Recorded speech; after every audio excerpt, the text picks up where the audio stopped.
2 Rift to goes here in Mirage's inventory, which means mobility is going to be pretty easy depending on the placement of the circle. It's far north side, waiting to bait that shot on Scout, and he pays the price. 4 elims from Mirage now, and they use the first of 2 Rifts. Picked up the purple pump action shotgun there. It was not carrying one before that. It looked actually in that little box they were in. It looked like they swapped a green pump for a legendary compact SMG. Just a little exchange of gear there. Looks like it paid off in this case. Both players now with a shotgun building all the way up top. You have Mag Venom, who we were watching moments ago, in the safe zone. Yeah, you look in the bottom right corner of the screen, Jack. They're right on the edge of where this is potentially going to end. Yep. Now, 58 points was the qualifying line for today for EU, which means there are quite a few players that are going to end up pushing for the top of this. Just the feed there already going nuts. 28 remaining, Jack. Things change real quick as Mag Venom goes down. One of our players to watch yesterday. Looks like he's out of this match at this point. 17 duos remaining with 27 total. Placement points have been earned, and it looks like Mirage is going to continue to try to push for more. The knock on the 1 gets the full elimination for the extra HP. A life-saving play, and another one right there. 8 eliminations for Mirage. The waterfall down. Not only is that 2 elims, they've got the high ground, and now they're top 10. A monster first game for this duo to kick off the European matches. You've got to be feeling good after plays like this already. And here's the minigun. I literally asked for it, Jack, and here it comes. It's right back. Dervig beaming 1 player down. Nayu, the teammate of Mirage, who we were watching moments ago, picks up. As this is a look from the top down of exactly where it all stacks up. By far the healthiest duo remaining in this game. Realistically, no one above 150 HP. And here comes the Rockets raining down from above. 1 or 2 players stuck in the zone. Double miniguns. Jet, love to see it. Jet's taking the high ground, though. Jet has taken the high ground. Can he wind up getting the engagement? No. Dervig turns. Pump shotgun to the dome. And this should be it here. A 2v1v1. 400 combined HP. Minigun, rocket launcher. Ben, you wanted to see it. Here it is. They're delivering, and then some. There's the game, the Victory Royale. 9 eliminations, plus the 10 points for the Victory Royale, Jack. If we get one that moves over the volcano, you're going to have a lot of players get stuck moving up the edge of that, especially if we get closer to the top. Yep. Those steep inclines can be very difficult, especially if you're low on mats, especially if you're low on HP. Oh. The storm will be right there. 1 player goes inside that box, and insane scenarios in all competitive gaming. You need to be so alert that it's tough to explain what happens without actually playing it yourself, right, Ben? It's like if you've never competed in a moment like this and this intense of an end game, down on the Cypher, that's ice from Atlantis all the way up top, though. That elim on Zypher actually moments ago was a shotgun shot to the window that Zypher had edited. Got caught off guard with his opponent's pump. Ice from Atlantis goes down on the outsides. That Snazy edit, and Ketson building their way up. That edit right there from Snazy. Oh my gosh. Helps take the high ground. And just like that, we're into our top 10 players. 7 duos in total.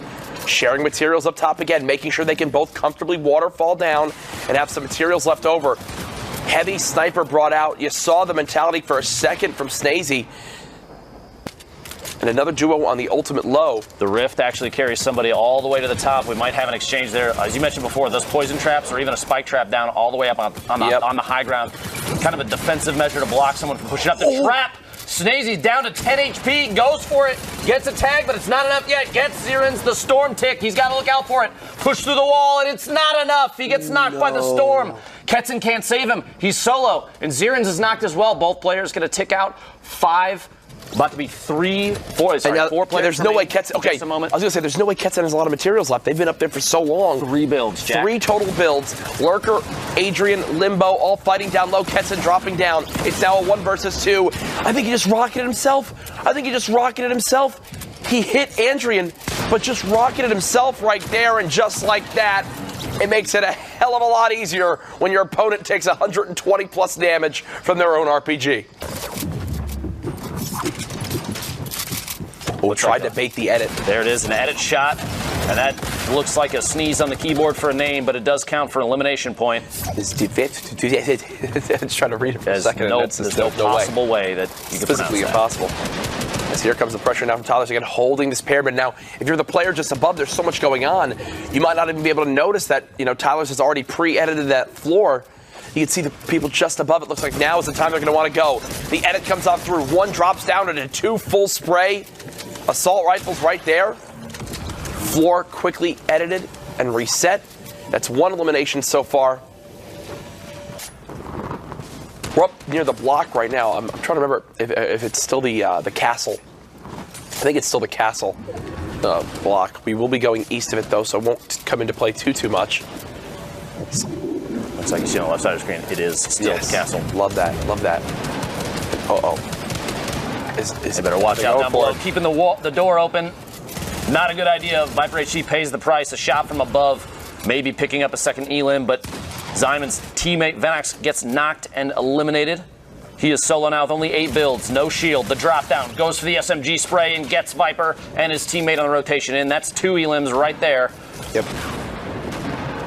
Even just keeping their fingers crossed to get an elimination for that health on a limb. The top right of your screen, Saywall picking up 2 there, 4 elims for that duo. Jabra's still alive as well. Both players still in it. The only full duo left. 7 players in 6 teams. Everybody else is solo, which means every other player has got to be playing as safe as possible. But in a storm like this, you've got a rotation occurring, a lot of branching already built. Players are going to be, they're going to have to knock through walls. You see in the bottom right corner, they're going to have to melee their way through structures, which means they can get caught off guard. The minigun, the top right, only 15 HP, but Saywall says it might be enough to pick up another elim. It's not, and he gets beamed from above. Protox.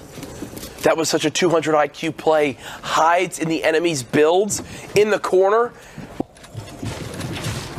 Now continuing to move on through. Thankfully for Protox, this is all wooden build. So 2 quick swings will break down the structure.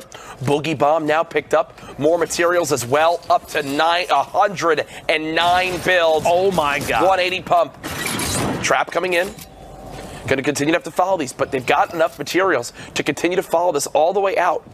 Oh no. Stuck in the builds. The edit's coming through. The shot comes in! He owned the floor! Protox ends the game with 4 eliminations and the victory royale.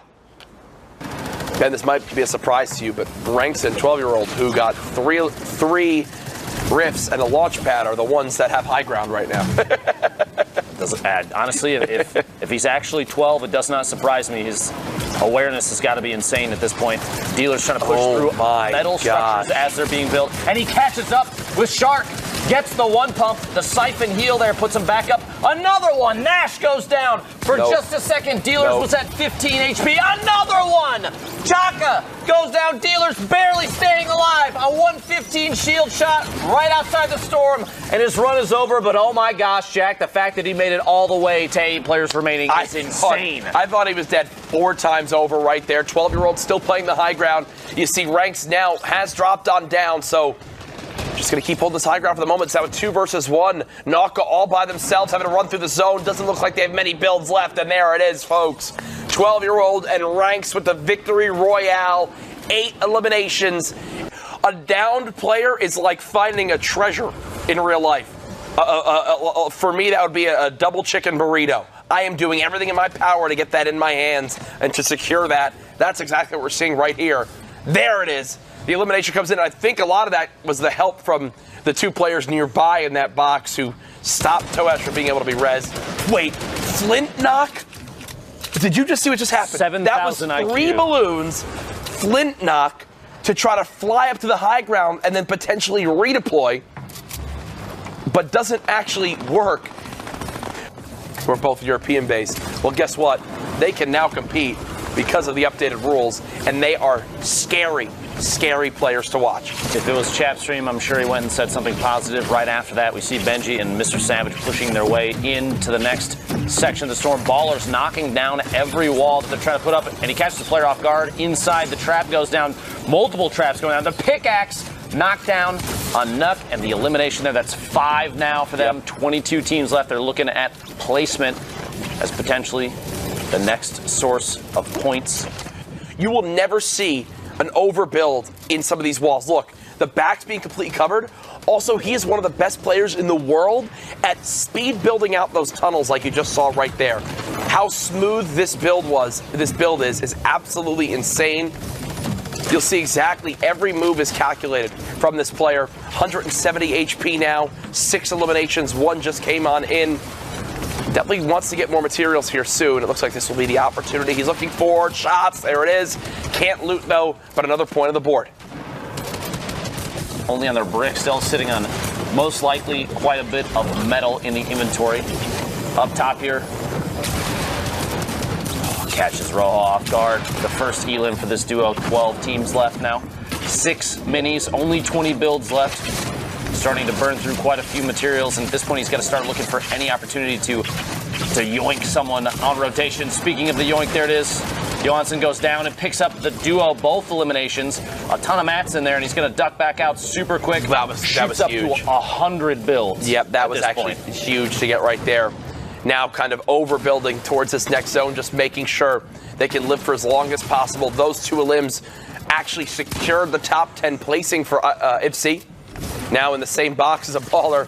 Thankfully, the baller just gets on out of there, which is typically the path it takes. IPSI just hiding for the moment. No shields left. 200 damage pump shot to live to see another moment again in this one. Back up to 121 total builds, and the heavy sniper picked up as well. This is their wall. It's a free elimination right in front. There it is. Now up to 6 total limbs for this duo. Continuing to push through for this low ground. Thankfully, it's wood nearby. There's one player just behind. Oh, no. I thought they had this shot to come on in. It doesn't work out, though, in the end. Prago now stuck outside the zone. Does make it back in time, so won't fall to the storm damage yet. He can get a siphon elim here in just a second, and he might. Goes for the shot inside the box, gets caught with Mel on the inside, but does get that elim. He's got to tunnel his way out. The storm is ticking for so much right now, Jack. 4 players, 3 players, all solos. Limbo in a 1v1 with Heiko down below. It's Prago and Heiko. Prago's got the top down. Very little HP, Jack. He's just going to waterfall his way down. Doesn't want to drop too far. Heiko's stuck in the zone. He slid all the way down. He's still safe. The very edge. The bottom right corner of the screen, trying to take tap fire from underneath. Heiko looking to break every branch he can. Prago, the top down, Jack. Prago's got to place these campfires. Beautifully placed. Here we go. Nicely done. Heiko literally waiting, no builds. He has 7, look at the ammo, 7 medium rounds, 9 shotty shells, and 8 small. That's it. He's got nothing else. Prago just has to wait this out, and he could potentially get the win on a drop in with the pump shot. Here we go, Jack. This is it. For Prago the drop! Heiko with the win! Prago had a redeploy. So at that point, you try to redeploy down low. He didn't want to take the fall damage. And the thing was, is he had so little. So here's the quick breakdown from my end, right? And what also that gives Kinstar is not only the damage, but the peace of mind of knowing exactly where those two are. It's almost like it's almost like you get like an outline of where they are at all times, because you see their movements. You can tell, oh, they drop down a layer. Oh, you know, now that they're safe, we know they're not in this box. Chewed Up gets beamed right there. They're going to hit the launch pad. And what I like about that from Kinstar and Hunter is there's no hesitation. They don't try to continue beaming that box. They know that there's no way that player can be rezzed with the zone at their back, and now the elimination comes on in because the player's already taking 5+ tick damage of the storm, plus the damage that you get when you're knocked out on the ground. They're going to drop real quick. Still see a handful of players and ballers rolling around in here. To the storm. He's going to go ahead and pop one of the 2, by the way, slurps that he's sitting on. And it's the ceiling in. Scotty gets caught off guard in the elimination here. Another free 50 for the siphon. That slurp is going to top him off here in a second. Grabs one of the 2 Rift-to-goes and elimed while this is happening on the low ground is much, much lower. So it's the lesser of 2 evils. You go up top, you float around, hope that really no one gives you the time of day to look up top. And instead, everyone else just has absolute insanity break loose down low. It's funny that Crippa and Boyer have landed now. They're not the top layer, provoked. They're in a safe enough spot that they can just rotate in ahead of everybody. They don't have to worry too much. Top 15. Inkblad, Marwana with 3 eliminations between the 2 of them. Honestly, in one of the better spots from anybody we can see right now. The bottom section of your screen is RPG now reloaded, and here comes the spray up top. They'll make sure they have cover from the low ground. And when you start to spray up top, it forces the players who are floating to try to glide on down quick. That's Boyer and Crippa, who use their second of the rifts.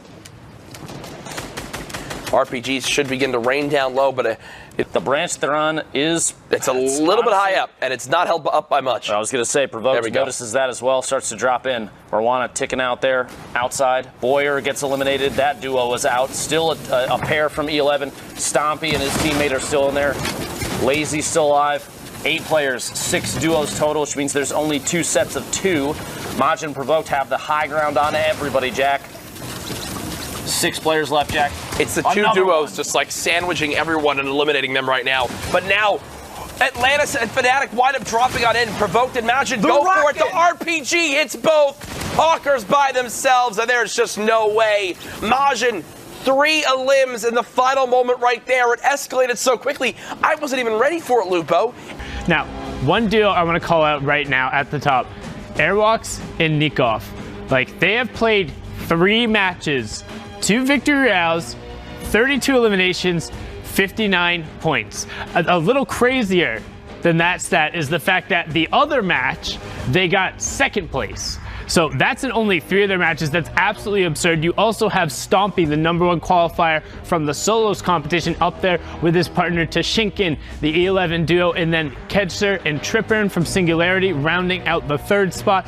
4th place right now, currently occupied by Energy's Benji, Fishy, and Mr. Savage. But you see that spread there. This is the barrier. Everybody needs to get up right now. 49 points is how tall you must be to ride that ride on over to New York City, Dr. Lupa. I mean, that's a tough barrier because we're only 3 or 4 games in for a lot of these guys.